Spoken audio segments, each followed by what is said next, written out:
go straight into talking. I don't really want to make an introduction, because if there's a need for an introduction, then that's something maybe we can do later, I'm not sure. Yeah.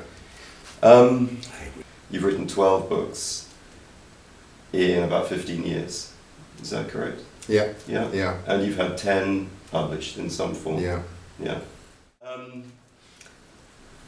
If you had now to make a decision, to choose just one medium to continue working in, what would that be?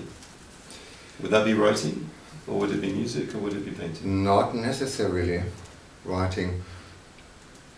The point is, what you said is right in some way, but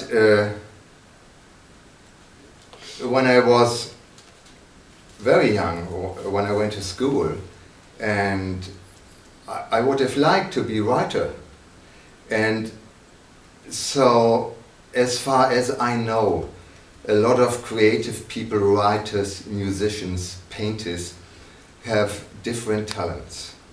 So that's not very unusual. That or scientists, you know, Einstein, he played well a violin, Menuhin said, and Planck, he played well piano, and so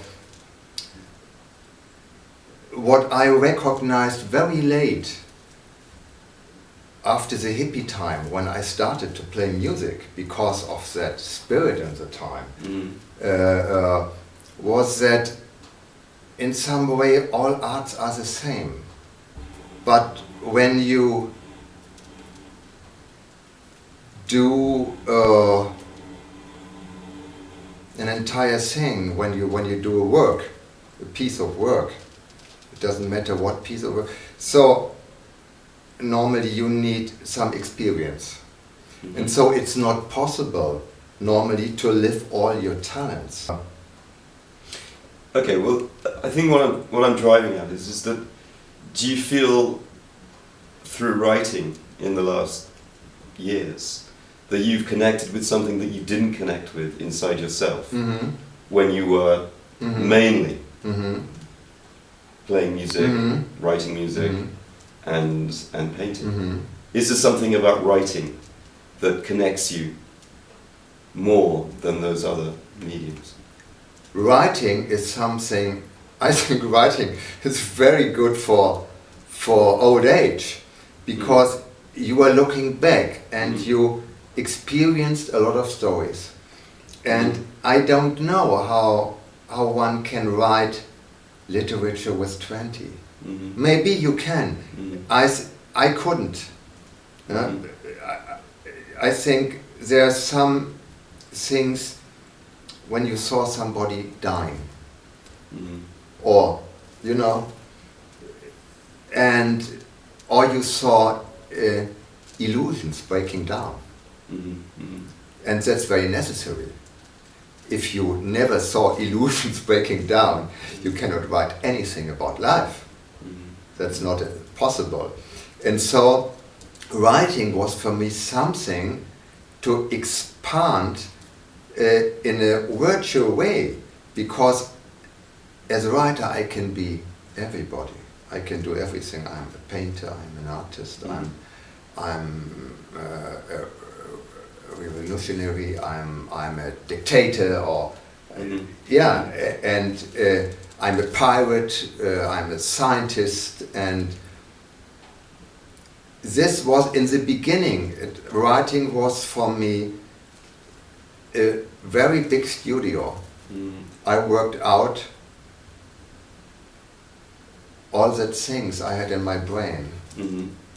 It's interesting. So, I mean, in a way, the freedom that you find as a writer to get into the mind of many different characters and many different situations is what you find appealing.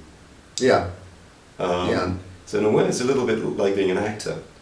Yeah. Taking on different roles. Oh yeah. Yeah. But you're just doing it inside your head rather than having to express exactly. it physically. Yeah. Yeah. I agree. Because you mentioned to me last week, you said that when you were younger, there were times when you thought that maybe you didn't want to be an actor. You said that you said that you were into doing stage design, but in fact you were too shy to step on the stage. Exactly. I would have liked to be an actor. James Dean, everybody liked that, and Marlon Brando and all that incredible guys at the time. So do you think, looking back on it then, and this kind of fascinates me because my own experience is very similar. I started when I was at school, I started being a stage designer. And part of the reason that I became a designer was because I was fascinated in the actors and the idea of acting, but I was too timid myself, too shy to consider it possible for me to be an actor. And then about 10 years after I left school, I started to act. And I lost that inhibition. I lost that sort of anxiety about being on a stage. But do you think then maybe, given that that is the way your mind is now explaining to me what you enjoy about writing, do you think maybe that when you were painting and that you were playing music, that in some ways you weren't fully living it, you were kind of acting it? That you weren't totally connected with being a painter, being a musician? It was part of a discovery, an exploration of different mediums, but also different roles for you, different parts for you. I'm not in any way putting down. I've heard you play music, and I've seen your paintings, and I think they're both great. I love your paintings, but I just wonder whether now, looking back, maybe you were going through a process of discovery, and not necessarily. It wasn't necessarily the case that there wasn't anything else you could do, and that's why you did it. You could do many things, and you were just going on a personal journey of discovery. Maybe that's not true, I don't know. One can see it from that perspective, but I think there were other things. They provoke that change. Accidents they happen in life, you know. You meet people, or love stories, for example, and they change your way. But at the other hand, I was, since my early youth, I was always very connected to science and cosmology, and so I was never in that way as an artist. I was never so naive not to look to the right or to the left. And sometimes, for example, for painters, it's good for the career not to look to the right and not to the left.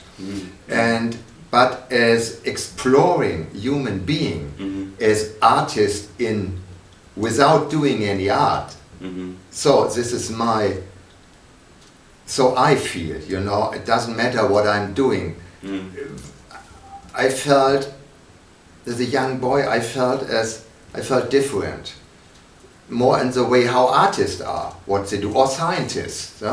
It's for me the same. And so we live in a time, I recognized very early, we live in a time where very little to conquer in art. Almost everything is done.